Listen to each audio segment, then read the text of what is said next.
አርዕስተ ዜና ከ20 በላይ ዘርፎችን ያካተተ የኢትዮጵያ ሙስሊም አዋርድ ሊዘጋጅ መሆኑ ተገለጸ። በሱሉልታ የሚገኘው ሀያት ቁጥር 1 መስጂድን ለማስፋፋትና በአዲስ መልክ ለመገንባት የድጋፍ ጥሪ ቀረበ። እስራኤል በድጋሚ መርዋን ባርጉቲን አልፈታም አለች። በጋዛ አዲስ በተፈጠረው ግጭት በርካታ ሰዎች በሞታቸው ተገለጸ። አሰላሙ አለይኩም ወራህመቱላሂ ወበረካቱ ድና የተከበራችሁ የነጃሺ ቲቪ ተመልካቾች ነጃሺ መረጃችን ተጀምሯል። ከመረጃዎቹ ጋር ሀያት ከማል ነኝ። አብራችሁን ቆዩ። ቀዳሚው ላደረግነው መረጃ ስናልፍ ከ20 በላይ ዘርፎችን ያካተተ የኢትዮጵያ ሙስሊም አዋርድ ሊዘጋጅ ነው። ለመጀመሪያ ጊዜ የሚዘጋጀው የኢትዮጵያ ሙስሊም አዋርድ ከጥቅምት 3 ጀምሮ ለተከታታይ 21 ቀናት የእጩ ተመራጮችን መቀበል እንደሚጀምርም አዘጋጆቹ ገልጸዋል። ዝርዝሩን ሙስጠፋ መሐመድ ያቀርበዋል። በእስላማዊ ሴት ኢትዮጵያዊ መልክ በሚል መሪ ቃል የሚዘጋጀው የኢትዮጵያ ሙስሊም አዋርድ በሀገራችን ለመጀመሪያ ጊዜ እንደሚካሄድ አዘጋጆቹ ዛሬ በሰጡት መግለጫ አስታውቀዋል። ለሕዝባቸውና ለሀገራቸው ዘመን ተሻጋሪ የሆነ የላቀ አስተዋጽኦ ያበረከቱ ሙስሊሞች ከዚህ በፊት ተገቢ የሆነ ክብርና እውቅና እንዳልተሰጣቸው አዘጋጆች ገልጸው አዳዲስ መልቲሚዲያና ከኮማንደር ሚዲያና ኮሚኒኬሽን ጋር በመተባበር የተዘጋጀው የኢትዮጵያ ሙስሊሞች አዋርድ ለወገናቸውና ለሀገራቸው የማይተካ ሚና ላበረከቱ ሙስሊም ባለውለታዎች ተገቢውን ክብርና እውቅና እንዲያገኙ ለማድረግ የተዘጋጀ የመጀመሪያው የኢትዮጵያ ሙስሊሞች አዋርድ መሆኑም ተጠቅሷል። ሀገራችን ኢትዮጵያ ታሪክ የዘከራት ዘመን የመሰከረላት እንዲሁም የእስልምና ብርሃን ከዓለም መዲናዎች ቀድሞ የደረሰባት ለረሱል ዓለይሂ ሰላቱ ወሰላምና ባልደረቦቻቸው የመጀመሪያ መጠጊያ በመሆን የእውነት ምድር የሚል ስያሜን ያገኘች ታላቅ ሀገር ናት። ይህች ሀገር በእምነታቸው የጸኑ ለሀገራቸው እድገትና ብልጽግና ደከመኝ ሰለቸኝ ሳይሉ የሚተጉ በሚሊዮን የሚቆጠሩ ሙስሊሞችም መኖሪያ ናት።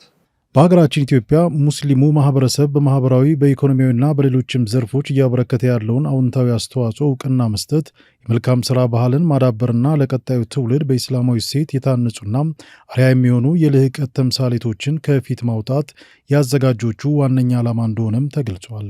ዝግጅቱ መልካም ስነ ምግባርን የሚያስፋፉ በትውልዱ ላይ በጎ ተጽዕኖ የሚያሳድሩ እስላማዊና ኢትዮጵያዊ ሴቶችን የሚያጎለብቱ ግለሰቦችንና ስራዎችን ለክብር ለእውቅናና ለሽልማት ማብቃት እንደሆነም አዘጋጆቹ ተናግረዋል። ኢትዮጵያውያን ሙስሊሞች በታሪክ ማህደር ውስጥ ሆነ በዘመናችን በማህበራዊ ኢኮኖሚያዊ እንዲሁም ምሁራዊ እንቅስቃሴዎች ውስጥ የራሱን የማይተካ አሻራ ሲያኖር ኖሯል። አሁንም በማኖር ላይ ይገኛል።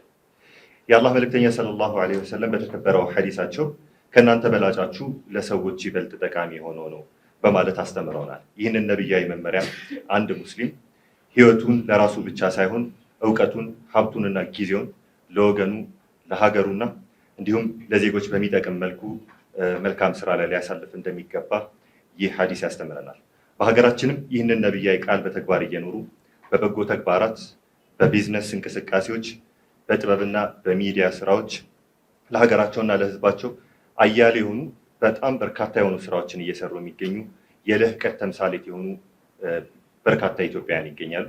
እነዚህ በየዘርፉ ያሉ ኢትዮጵያውያን ግን ተገቢውን የሆነ የማህበረሰቡ የጀርባ አጥንቶችና የሀገር ባለውለታዎች የሆኑት እነዚህ እየሰሩ ባሉት ስራዎች ተገቢ የሆነ እውቅና እየተሰጣቸው ወይም ደግሞ በሰሩት ልክ ምስጋና እየተቸራቸው አይደለም። ይሄ በጣም በተወሰነ መልኩ ጥረቶች፣ ሙከራዎች ቢኖሩም በዚህ ልክ በሰፊው እየተሰራበት አይገኝም። ዝግጅቱ ከ20 በላይ ዘርፎችን ያካተተ መሆኑ ተነግሯል። ዘርፎቹ በውድድር የሚለዩና ያለ ውድድር ተመርተው እውቅና የሚሰጥበት ዘርፎች እንዳሉ አዘጋጆች አስታውቀዋል። ዛሬ እንግዲህ ጥቅምት 3 በይፋ ለሚዲያ ባለሙያዎች እንዲደርስ ደግሞ ለጋዜጠኞችም ይህንን መረጃ እናቀብላለን። በኢስላማዊ ሴት ኢትዮጵያዊ መልክ በሚል መሪ ሀሳብ ነው። ስለዚህ እንደ ሞቷችን በኢስላማዊ ሴት ኢትዮጵያዊ መልክ የሚለው አብረውን በቀጣይነት የሚጓዝ መሆኑን በዚሁ አጋጣሚ ለማንሳት እወዳለሁ። በሀገራችን በአይነቱ ለመጀመሪያ ጊዜ የሚከናወን ነው። በልዩ የሙያ ዘርፎች ለህዝባቸውና ለሀገራቸው የላቀ አስተዋጽኦ ያበረከቱ ሙስሊሞችን እውቅና ሰጥቶ የሚሸልመው የኢትዮጵያ ሙስሊም አዋርድ ወይም ኢማ ነው በእንግሊዝኛው እንደሚካሄድ እንዲሁ አዳዲስ ሚዲያና መልቲሚዲያና ኮማንደር ሚዲያና ኮሚኒኬሽን በጋራ ይህንን ዝግጅት ያዘጋጁታል። ስለዚህ በዋናነት ሁለት ተቋማት አሉ። አዳዲስ መልቲሚዲያና ኮማንደር ሚዲያና ኮሚኒኬሽን በጋራ በታላቅ ደስታ ይህንን ማብሰር ይወዳሉ። ይህ ታሪካዊ ዓመታዊ ሽልማት ስነስርዓት ዘንድሮ ለመጀመሪያ ጊዜ ታህሳስ ወር ላይ እንዲካሄድ አቅደን እየሰራን ነው የምንገኘው። ስለዚህ በቀጣይነት ደግሞ ሁለቱን ወራት የተለያዩ እንቅስቃሴዎች ይኖራሉ። ከእጩ መሰብሰብ እስከ ድምፅ አሰጣጥ የሚጓዙ ስራዎች ይኖራሉ። እነዚህንም በሂደት ከስር ለማድረስ እንሞክራለን። የኢትዮጵያ ሙስሊም አዋርድ የሽልማት መድረክ ከመሆን ባለፈ ደግሞ የበጎነት የላቀ ብቃትና የተስፋ እንቅስቃሴ እንዲሆንም እንዲሁ እየሰራ እንገኛለን። ዋናው ዓላማው ደግሞ በሀገራችን ኢትዮጵያ ሙስሊሙ ማህበረሰብ በማህበራዊ በኢኮኖሚያዊና በሌሎች ዘርፎች እያበረከተ ያለውን አዎንታዊ አስተዋጽኦ ደግሞ እውቅና መስጠትም ዋነኛው ግቡ አድርጎ የሚሰራ ነው። ከጥቅምት 3 ጀምሮ ለ21 ተከታታይ ቀናት የእጩ ተመራጮችን በተለያዩ የሶሻል ሚዲያ አማራጮች መቀበል እንደሚጀምርና ጥቅምት 24 የእጩ ተመራጮችን መቀበል እንደሚያቆም ተገልጿል። የኢትዮጵያ ሙስሊም አዋርድ ፍጻሜውን በታህሳስ ወር እንደሚያደርግም ዛሬ ከተሰጠው መግለጫ ለማወቅ ተችሏል። በሱሉልታ የሚገኘው ሀያት ቁጥር 1 መስጂድን ለማስፋፋትና በአዲስ መልክ ለመገንባት የድጋፍ ጥሪ ቀረበ። በሱሉልታ የሚገኘው ሀያት ቁጥር 1 መስጂድን ለማስፋፋትና በአዲስ መልክ ለመገንባት የድጋፍ ጥሪ ቀርበዋል። ከ1960 ጀምሮ አገልግሎት ሲሰጥ የነበረው ጥንታዊው መስጂድን በአዲስ መልክ ለመገንባትና ለማስፋፋት ከሙስሊሙ ማህበረሰብ ድጋፍ እንዲደረግ የሀያት ቁጥር 1 መስጂድ አስተባባሪዎች ከፍተኛ የመጅሊስ አመራሮችን በመጋበዝ የገቢ ማሰባሰቢያ መርሃ ግብር አከናውኗል። መስጂዱ ሁሉን አቀፍ አገልግሎት እንዲሰጥ የሚያስችለውን ግንባታ ለማድረግና ደረጃውን የጠበቀ የሂፍዝ ማዕከል እንዲኖረው ለማድረግ ጥረቶች መጀመራቸው በመርሃ ግብሩ ላይ ተገልጿል።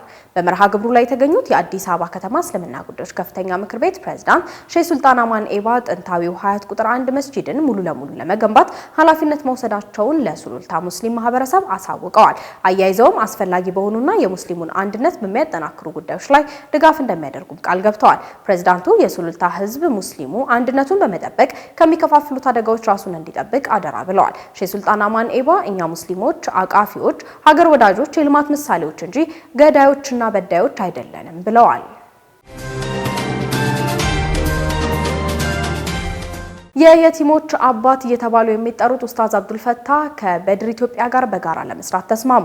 ኡስታዝ አብዱል ፈታህ በሰሜን አሜሪካ በሚገኘው የበድር ኢትዮጵያ ጽህፈት ቤት በመገኘት ከድርጅቱ አመራሮች ጋር ውይይት አድርገዋል። የአልአማና ሁቡል አይታም ወልመሳኪን አብዱል ፈታህ ፋውንዴሽን እና የኢትዮጵያ ቅዱስ ቁርአን ማህበር መስራችና ኃላፊ ኡስታዝ አብዱል ፈታህ ሙስጠፋ በኢትዮጵያ በሚያደርጓቸው የበጎ ስራ እንቅስቃሴዎች ውስጥ ትልቅ ሚና ካለው በድር ኢትዮጵያ ጋር ከዚህም በላይ ከፍ ያሉ ስራዎችን በጋራ ለመስራት መስማማታቸውን በድር ኢትዮጵያ ለነጃሺ ቲቪ በላከው መረጃ አስታውቋል። በኢትዮጵያ የየቲሞች አባት እየተባሉ የሚጠሩት ኡስታዝ አብዱል ፈታህ በበጎ ስራ ላይ ለሚያደርጉት እንቅስቃሴ ድጋፍ ያደረግላቸው የነበረውን በድር ኢትዮጵያንም አመስግነዋል። በድር ኢትዮጵያ ለነጃሺ ቲቪ በላከው መልእክትም ኡስታዝ አብዱል ፈታህ ከበድር ኢትዮጵያ ፕሬዝዳንት አህመድ ወርቁና ከተለያዩ የድርጅቱ አመራሮች ጋር በአንድነት ሊሰሯቸው በሚችሏቸው ጉዳዮች ጥልቅ ውይይት ማድረጋቸውን አስታውቀዋል። የበድር ኢትዮጵያ አመራሮች በአዲስ አበባ ዊንጌት አካባቢ በሚገኘው አብዱል ፈታህ ፋውንዴሽን ከኢትዮጵያ ቅዱስ ቁርአን ማህበር ጋር በመተባበር ያስገነቡትን ግዙፍ መስጂድ የማሰልጠኛ ህንጻ የየቲሞች ማዕከልን የጎበኙ ሲሆን በዚህ ታላቅ ተግባር በመሳተፍ የበኩላቸውን እንደሚያደርጉም ገልጸዋል። ኡስታዝ አብዱል ፈታህ በውይይቱ ወቅት አልአማና ሁቡል አይታም ወልመሳኪን አብዱል ፈታህ ፋውንዴሽን ከኢትዮጵያ ቅዱስ ቁርአን ማህበር ጋር በመተባበር ለየቲሞችና ለችግረኞች ምግብ ማብላት፣ የዒድ አልባሳትን ማልበስ፣ የረመዳን አስቤዛና ዘካን ማከፋፈል እንዲችል ያደረጉትን በማመስገን ለወንድም አህመድ ወርቁ የምስጋና የምስክር ወረቀት አበርክተዋል። በውይይቱ ወቅትም በድር ኢትዮጵያ በሀገር ቤት ተመሳሳይ ተግባር የሚያከናውኑ መሆኑን የገለጹ ሲሆን የበድር ኢትዮጵያ ፕሬዝዳንት ለወደፊትም ተቋሙ የአገልግሎት አድማሱን በማስፋት ብዙ ስራዎችን እንደሚሰራ አስታውቀዋል። ከውጭ ምንጮች ወዳገኘናቸው መረጃዎች አልፈናል። እስራኤል በድጋሚ መርዋን ባርጉቲን አልፈታም ብላለች። እስራኤል ባርጉቲን መፍታት የእስራኤልን ቀይ መስመር መተላለፍ ነው ከማለቷ በስተቀር የእስረኞች ልውውጡ ባርጉቲን ስለማካተቱ በቅርብ የወጣ እርግጠኛ የሆነ መረጃ የለም። መሐመድ ሚፍታ ያዘጋጀውን ዘገባ ኢማን መሐመድ እንደሚከተለው ታቀርበዋለች። እስራኤል በድጋሚ መርዋን ባርጋቲን አልፈታም አለች። እስራኤል ባርጋቲን መፍታት የእስራኤል ቀይ መስመር መተላለፍ ነው ከማለቷ በስተቀር የእስረኞች ልውውጥ ባርጋቲን ስለማካተቱ በቅርብ የወጣ መረጃ የለም። ነገር ግን ሐማስ መርዋን ባርጋቲን ማስፈታት ብቻ እንደ ትልቅ ፖለቲካ ስኬት ነው የሚያዩት። በግብጽ ካይሮ በተካሄደው ስምምነት መሰረት ሐማስ መርዋን ባርጋቲን ለማስለቀቅ ከፍተኛ ጥረት ያደረገ ቢሆንም እስራኤል መርዋን ባርጋቲን እንዲፈታ መጠየቅ የእስራኤል ቀይ መስመር መተላለፍ ነው ብላለች። በግብጽ በተደረሰው ስምምነት መሰረት በሐማስ እጅ የሚገኙ ሁሉም ታጋቾች የሚለቀቁ ሲሆን በምትኩ እስራኤል 250 ፖለቲከኛ እስረኞችን ጨምሮ በጥቅሉ 2000 የሚደርሱ ፍልስጤማውያን እስረኞችና ታጋቾችን ትለቃለች።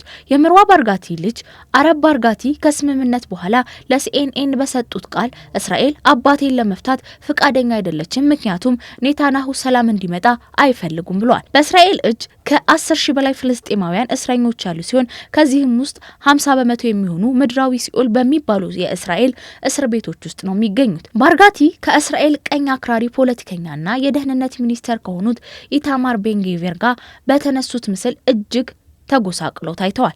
እስራኤል በመጨረሻ መርዋን ባርጋቲን አግታ ከወሰደች በኋላ የእስራኤል ፍርድ ቤት ከአሸባሪ ጋር ሰርተሃል በሚል ክስ 5 ጊዜ የእድሜ ልክ እስራት፣ የእድሜ 5 እጥፍና በግድያ ሙከራ በሚል ደግሞ የ40 ዓመት ጽኑ እስራት ፈርዶበታል። ባርጋቲ የፍትህ ፓርቲ የበላይ አካልና የፍልስጤም ፓርቲ አባል ናቸው። እስራኤል የባርጋቲን ሀሳብ ለማፈን በእስራኤል ላይ የሚሰሯቸውን ተንቀሳቃሽ ምስሎች ለዓለም እንዳይደርስ ከፍተኛ ማዕቀብ አድርጌባቸዋለሁ ብላለች። ወደ ፍልስጤም ምድር እንዳይገባ ተከልክለው ለአመታት በስደትም ኖረዋል።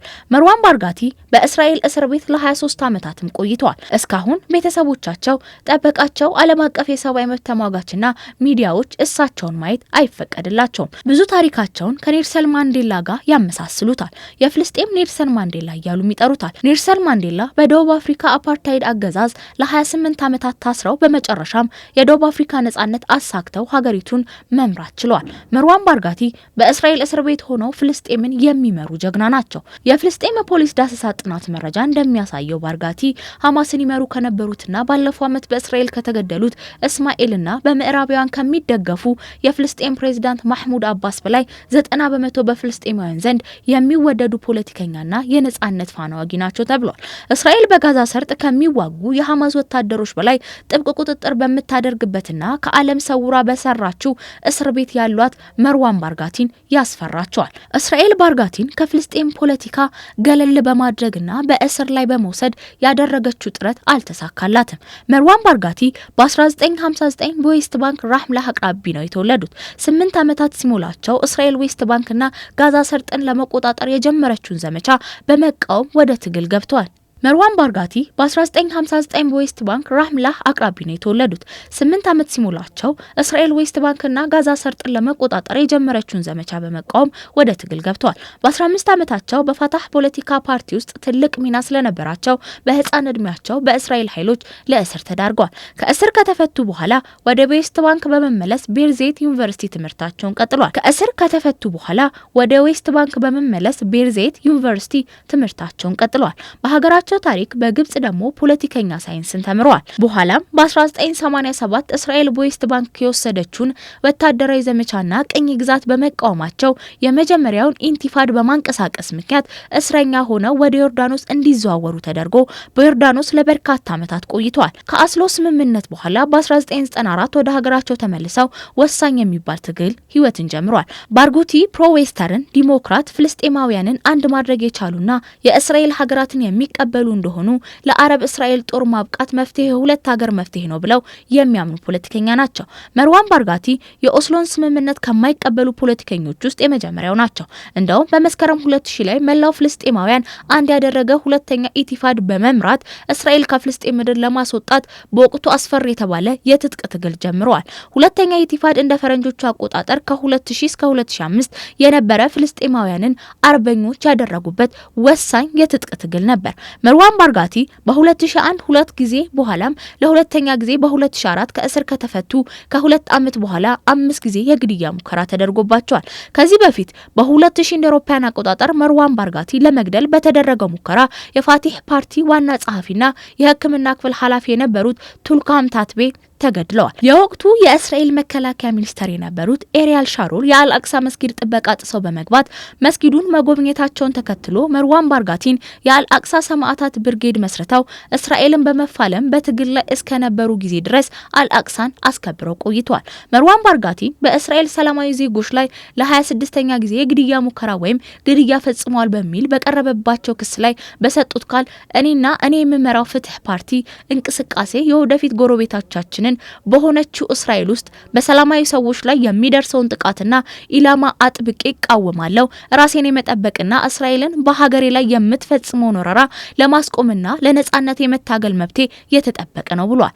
የፍትህ ፓርቲ መስራች ውስጥ አንድ የሆኑት ያሲል ፋህራት ይከተሉት ተብለው የሚጠበቁት ባርጋቲ የሁለት ሀገር መፍትሄ አጥብቀው ይደግፋሉ። በ2002 አሁንም እስራኤል በ1967 ከተያዙ የፍልስጤም ግዛቶች ሙሉ በሙሉ በመውጣት ላይ መሰረት እኔ በበኩሌ ነጻ በሆኑ እስራኤልና ፍልስጤም መካከል ሰላማዊ አብሮ መኖር እሻለሁ ያሉ መርዋን ባርጋቲ እኔ የምታገለው እስራኤልን ለማጥፋት ሳይሆን ሀገሬ ላይ የምታደርገውን ወረራ ለማስቆም ብቻ ነው ብሎ ነበር። የ66 ዓመቱ መርዋን ባርጋቲ ባለትዳርና የአራት ልጆች አባት እንደሆኑ ተነግረዋል።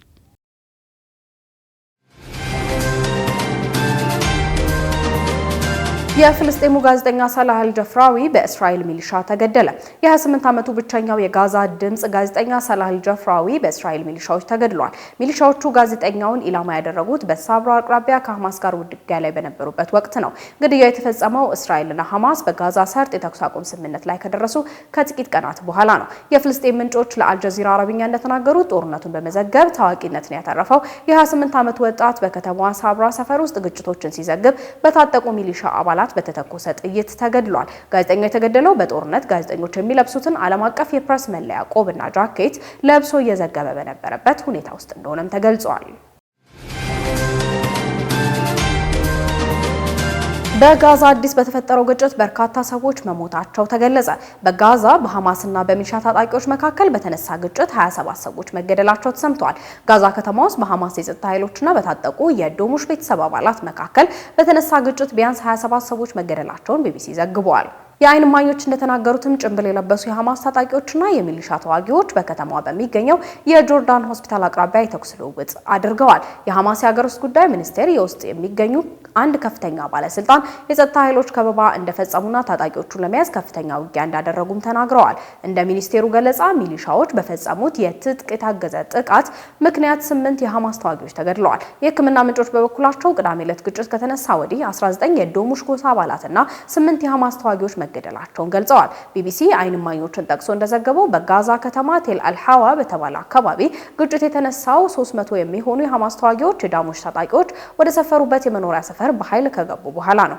በሁለቱ ታጣቂዎች መካከል የተነሳው ግጭት በበርካታ ቤተሰቦች ላይ መደናገጥን የፈጠረ ሲሆን ነዋሪዎች በጥይት ሩምታ ውስጥ አካባቢውን ለቀው ሄደዋል። ከነዚህ ነዋሪዎች ውስጥ ብዙዎቹ በጋዛ ጦርነት ወቅት በተደጋጋሚ የተፈናቀሉ ናቸው ተብሏል። በፓኪስታንና አፍጋኒስታን ድንበር ግጭት በርካታ ወታደሮችና ተዋጊዎች መገደላቸው ሲገለጽ የሁለቱ ሀገራት ውዝግብ መቀጠሉ ተሰምቷል። በፓኪስታንና አፍጋኒስታን የጋራ ድንበር ባሳለፍነው ሳምንት በአንድ ሌሊት በደረሰ ከባድ ግጭት በርካታ ተዋጊዎችና ወታደሮች በሁለቱም ወገን መገደላቸው ተገልጿል። ነገር ግን ሁለቱ አካላት እጅግ የሚቃረን የሟቾች ቁጥርን ይፋ አድርገዋል። የፓኪስታን ጦር ከ200 በላይ አፍጋን ተዋጊዎችን መግደሉን ሲያስታውቅ፣ የታሊባን መንግስት በበኩሉ የሟቾቹን ቁጥር በመቃወም የራሱን መረጃ ያቀረበ ሲሆን የሞተብኝ 9 ወታደር ብቻ ነው ብሏል። የታሊባን መንግስት ቃል ባይ ዘሂቡላህ ሙጃሂድ እሁድ ዕለት በሰጡት መግለጫ አፍጋኒስታን 58 የፓኪስታን ወታደሮችን መግደሏንና 30 ወታደሮች መቁሰላቸውን ብሎም በርካታ የጦር መሳሪያዎችን ከፓኪስታን ተዋጊዎች መማረኩ ተናግረዋል። ይህ የድንበር ግጭት የመካከለኛው ምስራቅን የጸጥታ ሁኔታ አሁንም ፈታኝ እንደሆነ የሚያሳይ ሲሆን ሁለቱም ወገኖች የተኩስ ልውውጡን ለመጀመር እርስ በርስ መወነጃጀላቸውን ቀጥለዋል። የሁለቱ ወገኖች ግጭት በአፋጣኝ መፍትሄ ካልተሰጠው በመካከለኛው ምስራቅ ተጨማሪ ድንበር ላይ አለመረጋጋት ሊፈጠር ይችላል ተብሏል። ዘገባው የሮይተርስ ነው። ኩሩሉስ ኡስማን የተሰኘውን ተከታታይ ፊልም ማየቷ እስልምናን ለመቀበል ሰበብ እንደሆናት ስኮትላንዳዊቷ ሴት ተናገረች። ስኮትላንዳዊቷ ጁሊየታ ሎሬና ማርቲኔዝ ከአናዶሎ የዜና ወኪል ጋር ባደረገችው ቃለ ምልልስ በኮቪድ-19 ወረርሽኝ ወቅት የቱርክን ቴሌቪዥን ማየት መጀመሯን ትናገራለች። በወቅቱ ይተላለፍ የነበረው ኩሩሉስ ኡስማን የተሰኘው ተከታታይ ፊልምን መመልከቴ ከዚህ በፊት የማላውቀውን ኢስላማዊ መረጃ እንዳገኝ አድርጎኛል ብላለች። በዚህም ተነሳስታ ለ2 ዓመታት ቁርአንን ማንበብና ስለ እስልምና ማጥናት መጀመሯን አናዶሎ ዘግቧል። ከ2 ዓመታት መንፈሳዊ ዳሰሳ በኋላ በሙሉ ልቧ ሻሃዳ መያዟንም ተናግራለች። አላህ ሱብሃነሁ ወተዓላ ይህንን ፊልም ሰበብ አድርጎ ወደ እስልምና ስላመጣት እጅግ መደሰቷን በመግለጽ ሻሃዳ ካደረገች በኋላ ወደ ኢስታንቡል ማቅናቷንም ተናግራለች። ተመልካቾቻችን ከነጃሺ ቲቪ ጋር ቆይታችሁን እያደረጋችሁ ትገኛላችሁ። አሁንም ዜናዎቻችን እንደቀጠሉ ናቸው። አሁን ደግሞ የተመራረጡ ዕለታዊ ቢዝነስ መረጃዎችን እናደርሳችኋለን። ዙበይዳ ሐሰን አዘጋጅተዋለች። በሲዳማ ክልል በበጀት ዓመቱ ከ400 ሺህ ቶን በላይ ቡና ለማዕከላዊ ገበያ እንደሚቀርብ የክልሉ ቡና ፍራፍሬና ቅመማ ቅመም ባለስልጣን አስታውቋል። የባለስልጣኑ ዋና ዳይሬክተር አቶ መስፍን ቃሬ በተያዘው በጀት ዓመት ከ400,196 ቶን ቡና በላይ ለማዕከላዊ ገበያ ለማቅረብ እየተሰራ ይገኛል ብለዋል። ከዚህ ውስጥም 85 በመቶ የሚሆነው የታጠበ ቡና እንደሚሆን አቶ መስፍን ገልጸዋል። እቅዱን ለማሳካትም የታጠበ ቡና ከሚያዘጋጁ 425 ኢንዱስትሪዎች መካከልም 70 በመቶዎቹ ቅድመ ዝግጅት ማድረጋቸውን ተናግረዋል። በክልሉ ከ401 ሺህ በላይ የሚሆኑ አርሶ አደሮች በቡና ምርት ላይ የተሰማሩ መሆናቸውን ጠቅሰው አርሶ አደሩ ለኢንዱስትሪዎች የሚያቀርቡትን ቡና ጥራቱን የጠበቀ እንዲሆን ሰፊ የቅድመ ዝግጅት ስራዎች እየተከናወኑ መሆናቸውንም ተናግረዋል።